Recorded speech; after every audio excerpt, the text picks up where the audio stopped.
ঈদের আগের দিনটা বাড়ির বউদের যেমন কাটে, ঈদের দিন যাতে একটু সময় বাঁচে তার জন্য কিন্তু বাড়ির বউরা প্রাণপণ চেষ্টা করে ঈদের দিনের থেকেও বেশি ব্যস্ততায় কাটে ঈদের আগের দিনটা। যেমন এই যে আমরা মাংস কিনে এনেছিলাম, তারপর কলিজা এগুলো রেডি করে রাখা, পিস করে রাখা, তারপরে সব ধরনের মশলাপাতি রেডি করে রাখা, তারপর বিভিন্ন ধরনের কাজ যেমন ঘর গোছানো, এমন করে আমরা রাখতে চাই আসলে যে ঈদের দিনটা জাস্ট সব কিছু হাতের কাছে থাকবে আর রান্না করব, ব্যাস রান্নাটা করলেই শেষ। একবারে 2টা-3টা চুলা জ্বালিয়ে রান্নাটা করে নেব, তারপরে একটু রিল্যাক্স করব, একটু এদিকে ওদিকে ঘুরবো, আশেপাশে বাসায় যাব, তাই না? কিন্তু আসলে কি সেটা হয়? প্রাণপণ চেষ্টা করেও ঈদের আগের দিন সব কাজ গুছিয়ে রাখার চেষ্টা করি এবং গুছিয়েও রাখি।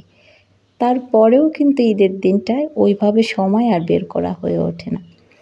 তো এখানে হচ্ছে বাজার থেকে আনা হয়েছে বাসমতি চাল, যেটা হচ্ছে আমাদের দেশি বাসমতি, ইন্ডিয়ানটা নয়, দেশি বাসমতি চাউল।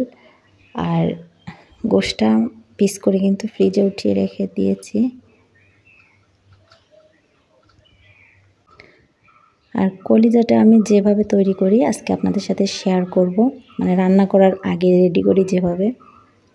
তো প্রথমে যেহেতু এখানে 1 কেজির মতো কলিজা, তো প্রথমে হাফ হাফ করে নিলাম কারণ অনেক বড় একটা পিস, তো এখন ধরতে সুবিধা হবে। আর এইরকম কিন্তু একটা পলিথিনের মতো আবরণ থাকে কলিজার উপরে, তো সেই আবরণটা কিন্তু ফেলে দিতে হয়। তো এই আবরণটা ফেলে দিয়ে তারপরে হচ্ছে সুন্দর করে ধুলে যে রক্তটা থাকে সেটা কিন্তু খুব ভালোভাবে পরিষ্কার হয়ে যায়। আর রান্না করলেও কিন্তু মশলাপাতি ভিতরে ভালোভাবে ঢুকে যায় এবং স্বাদটাও বেটার হয়। তো আমি সবসময় এভাবেই এই পলিথিনের মতো যে অংশটা এটা কিন্তু এইভাবে তুলে ফেলি। আর এটা একটু সহজই আছে, খুব বেশি যে কঠিন তা নয়। তো তারপরে পিস পিস করে একবারে ধুয়ে ভালো করে রক্ত ছাড়িয়ে আবার গরম পানি দিয়ে ধুয়ে একবারে রান্নার জন্য রেডি করে রেখে দিব। জাস্ট ফ্রিজ থেকে বের করব আর একবার ধুয়েই বসিয়ে দিব। তো সেইভাবে রেডি করে নিলাম। তো রেডি করে এখন কিন্তু ভালো করে ধুয়ে তারপর হচ্ছে গরম পানি দিয়ে ধুয়ে নিয়েছি। ধুয়ে তারপরেও দেখেন এখনও কিন্তু রক্ত বের হয়। তো কলিজা যতই ধোবেন না কেন তারপরে এভাবে পানি ঝরাতে দিলে কিন্তু তারপরেও একটু রক্ত পানি বের হয়। তো রান্না করার আগে আরও 2-1 বার ধুয়ে নিতে হবে। আর এখন হচ্ছে মশলা তৈরি। তো ঈদের আগের দিন সবথেকে জরুরি কাজ হচ্ছে এটা। তো গুঁড়ো মশলা তৈরি করে নিলাম। আর সেটা হচ্ছে চটপটি, তো ঈদের দিন রান্না করতেই হবে। বাচ্চাদের 1 নম্বর পছন্দের তালিকায় থাকে এটা। আর আমার বাচ্চারা তো সেমাই ঈদের দিনও খেতে চায় না, জোর করে হয়তো 1-2 চামচ খাইয়ে দিই, যে বলি ঈদের দিন মিষ্টি খাওয়া সুন্নাত, এটা বলে খাওয়াই আর কি। তো খেতেই চায় না। তো আমি 1 কেজি পরিমাণ নিয়ে এসেছিলাম চটপটির ডাল। তো পুরোটাই কিন্তু যখনই আমি চটপটির ডাল নিয়ে আসি পুরোটাই একবার এভাবে ভিজিয়ে সেদ্ধ করে ফ্রিজে রেখে দিই। তা না হলে আসলে ঘরে থেকে থেকে চটপটির ডালটা কিন্তু দ্রুত নষ্ট হয়ে যায়। তো সেম এবারও আমি 1 কেজি ধরে ভিজিয়ে রেখেছিলাম। এখন হচ্ছে খুব সুন্দরভাবে ভিজে ফুলে গেছে। তো এখন প্রেসারে দিয়ে একটা সিটি দিব, ব্যাস সেদ্ধ হয়ে যাবে। তারপর ঠান্ডা করে ফ্রিজে উঠিয়ে রাখবো। তো এটাও রেডি হয়ে যাবে। আর মশলা তো রেডিমেড মশলা কিনে নিয়ে এসেছি, আর যে মশলাটা আমি গুঁড়ো করে নিয়েছি ওইটা মিক্সড করে দিব, ব্যাস হয়ে যাবে। তাহলে এটা চটপটি রান্নাটাও আমার খুব একটা কষ্ট হবে না।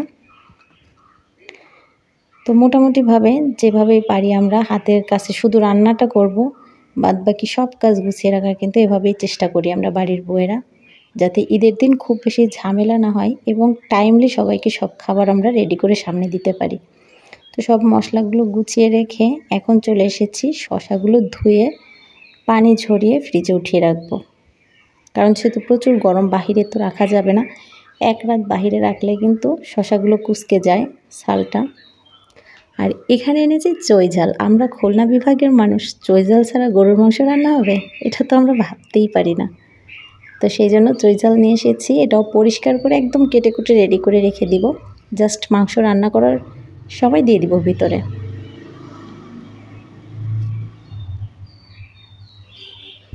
এই তো শসাগুলো ধুয়ে পানি ঝরিয়ে ফ্রিজে রেখে দিব। আর এখন চৈঝালটা ভালো করে পরিষ্কার করে ধুয়ে ছালটা ছাড়িয়ে কেটে কুটে রেখে দিব।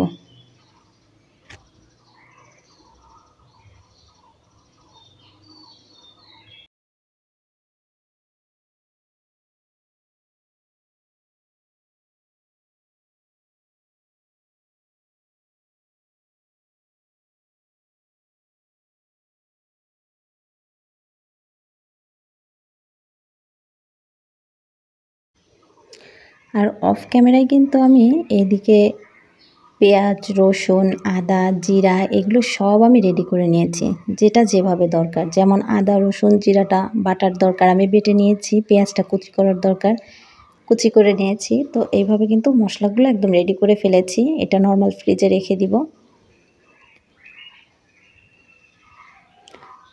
আর যে মশলাগুলো ভেজেছিলাম সেই মশলাগুলো কিন্তু এখন গুঁড়ো করার পালা। গুঁড়ো করে মশলাগুলো একটা কাচের বয়ামে ভরে রেখে দিব।